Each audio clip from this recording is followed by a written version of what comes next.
Saludo a toda tu audiencia y pues muy feliz de compartir una jornada más con ustedes y particularmente por la democracia, ¿no? Muchas gracias, Ariel. Estamos justo en esta jornada por la democracia de cara a la implementación de un observatorio de cumplimiento de propuestas electorales, ¿no? Que si bien ahora no existe una obligación legal de que cumplan, generalmente en campañas electorales nos prometen todo, ¿no? Pero llegado el momento, el cumplimiento como que se va diluyendo. Vamos en ese sentido. Contigo, Ariel, vamos, bueno, en el conversatorio hablamos de temas económicos y ahora quizás nos vamos a concentrar más en las expectativas que tenemos para el nuevo gobierno en lo que respecta a la economía, ¿no? Quizás nos puedes dar ahí un pequeño panorama de, no sé, unas tres o cuatro ideas principales que debería darles prioridad el gobierno en temas de economía, ¿no? Claro. Considero que la cuestión económica es fundamental porque está inmersa en la crisis mundial, ¿no? La crisis producto de la pandemia. Bolivia va a ser uno de los países de la región que más va a ser golpeada por la crisis. Solo te doy un dato para tu audiencia. Hace unos días el Banco Mundial ha estimado que la contracción económica en Bolivia va a ser de 7,3%, es decir, una tasa de decrecimiento, ¿no?, negativa.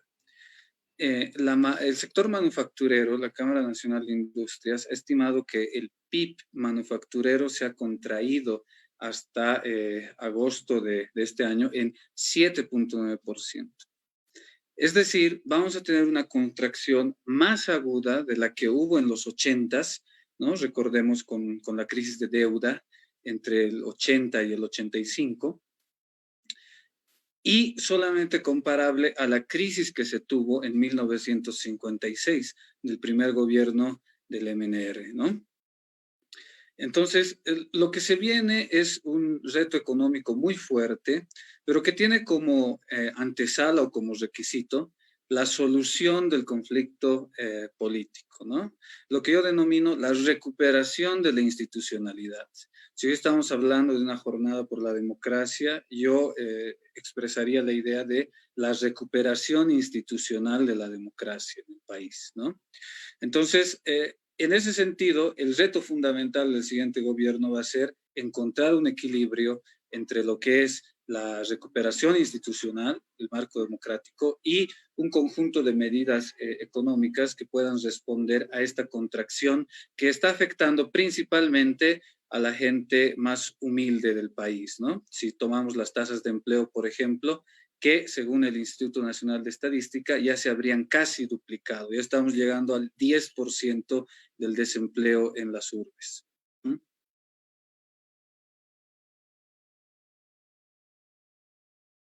Se evidencia mucho el desempleo y esto se va a sentir más y más cada día en vez de mejorar, porque ahorita estamos tratando de reactivar la economía que se ha paralizado de alguna manera y también algunas medidas que se han tomado no han sido muy favorables al manejo o a la reactivación económica que tenemos, ¿no? Y a esto le sumamos la pandemia también que ha tenido sus consecuencias, lo veremos más adelante. Vamos notando ya poco a poco en las calles esta paralización que está existiendo, ¿no? De empleos.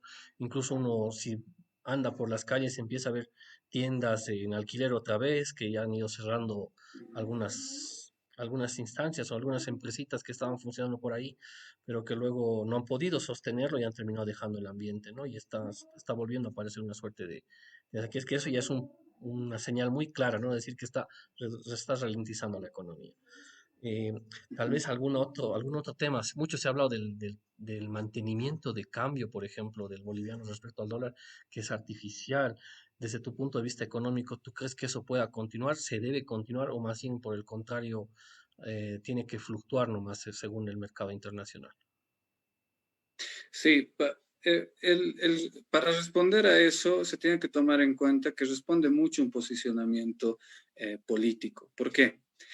Cuando uno habla de mantener el tipo de cambio, está hablando que las personas que nos están viendo y escuchando, que viven del comercio, que tienen su negocio, pequeño negocio, que tienen su salario, el momento en que se devalúe la moneda, quiere decir que van a poder comprar menos dólares de los que pueden comprar ahora. Pero ¿dónde se va esa diferencia? Esa diferencia se reasigna a los sectores, digamos, tradicionales del país, ¿no? Los sectores exportadores. Entonces, no estamos hablando solamente de una medida neutral, sino estamos hablando de una medida que va a reasignar los dólares. Ahora, esa es la posición, ¿no es cierto?, desde un paradigma neoliberal. Porque para el paradigma neoliberal, cuando se pone como ideología, creen que el mercado es la solución única de todos los problemas, ¿no?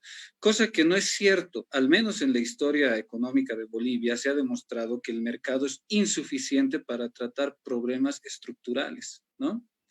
Y al contrario, con un tipo de cambio estable y con una política monetaria y fiscal expansiva en las anteriores gestiones, se ha podido generar algo inaudito para la historia económica de Bolivia, que es un crecimiento, al menos por una década, sostenido, ¿no?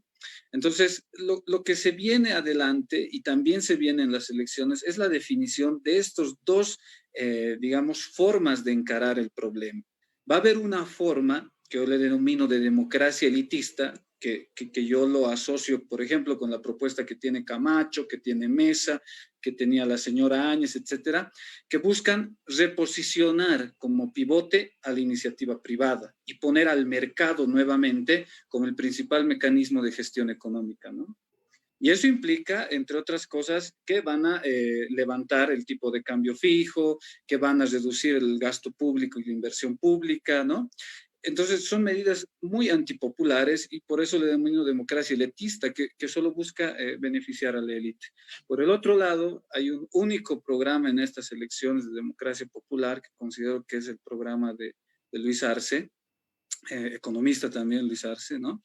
Que plantea lo contrario, que plantea ir por la vía de no cambiar los principales parámetros macroeconómicos, sino de reforzar el mercado interno, que no es hablar de tipo de cambio, sino es hablar de aumentar la inversión pública, aumentar el consumo, aumentar el gasto público para generar dinámicas internas, o sea, crecimiento económico interno que pueda generar empleo, trabajo, etcétera, en las familias más humildes, ¿no?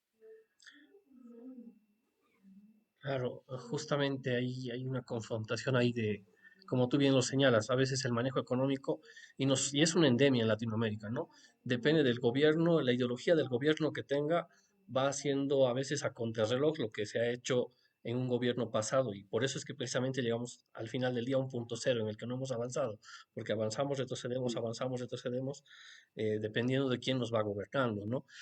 Una última preocupación quizás más que preocupación, yo creo que propuesta para este gobierno que va a entrar, porque también no sabemos ahora quién va a ser, es un poco incierta la situación.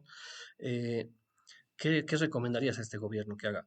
Yo también tomo un poco en cuenta la consideración que ha habido de organismos internacionales que incluso a contramano de lo que solían predicar, decían después de la pandemia lo que hay que incrementar es el gasto público, ¿no? Apuntaban a eso, a que se haga más inversión en el gasto público, porque no hay otra forma ahorita de corto plazo de reactivar, y eso viniendo de organismos internacionales que tenían otras recetas y nos las han recomendado, ¿no? ¿Tú crees que esa recomendación sea válida? Yo considero que es pertinente, pero no suficiente. Me refiero a que durante los últimos meses hemos tenido una gestión económica totalmente invertida de cabeza, ¿no? ¿Por qué? Porque tenemos que el mercado externo está deprimido, está en recesión, ¿no? Está desacelerado, como toda la economía, pero en la gestión económica se apuesta por el sector externo para la recuperación económica. No entiendes, cuando un auto está fallando, justo le apuestas ese auto, ¿no? Entonces, no. Y al mismo tiempo, sabiendo que, como tú mismo lo has dicho, Marco, los organismos internacionales dicen incrementen el gasto, ¿no? O sea, generen dinámica interna de la demanda interna, la gestión de gobierno ha preferido cancelar programas de inversión pública, ha paralizado los grandes proyectos de industrialización, ha paralizado el funcionamiento de distintas empresas estatales, ¿no?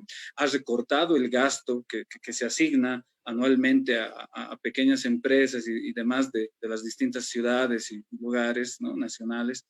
Entonces, es una lógica totalmente invertida. ¿Por qué? Porque el motor que funcionaba dentro, la demanda interna, ha sido, digamos, enfriado, ¿no? Ralentizado, y el motor que ahorita no está funcionando bien, porque hay una recesión mundial, es más bien al que le ponen todo el interés y, digamos, los incentivos, ¿no? Entonces, yo considero que sí, eso es importante, pero no suficiente. ¿Por qué? Porque considero que además del gasto público, tiene que encararse de una vez la transformación radical de la estructura económica del país. Me refiero a que la única solución estructural, por ejemplo, a la brecha externa, a que siempre Bolivia importa más de lo que exporta, ¿no? O a la misma brecha interna, que es que el gasto público ahora, por ejemplo, se ha reportado que va a llegar al 12%, ¿no? El déficit. Entonces, ¿cómo se cierra eso? La única forma de cerrar eso es con crecimiento económico y con un cambio estructural que forje las bases de la industrialización del país, pero una industrialización pensada para el siglo XXI, ¿no? Entonces, considero que ese es el principal reto, porque al cambiar la estructura económica del país, al industrializar el país, se superan también distintas trabas que no son, digamos, modernas del país, ¿no? Estamos pensando, por ejemplo, en el racismo imperante que hay, en las estructuras, digamos, eh, corporativizadas del país, ¿no? Entonces, considero que ese es el gran reto, no solo de cualquier gobierno que vaya a venir, que tenga cualquier ideología, sino del propio MAS, digamos, que es su bandera, ¿no? Ellos dicen, vamos a industrializar, etcétera, pero es una industrialización pensada en la transformación radical de todo este tipo de relaciones, ¿no? Y basadas en economías interesantes, como puede ser la economía comunitaria, la economía social, ¿no? La economía solidaria, que también son espacios muy importantes en nuestro país. Gracias, Ariel.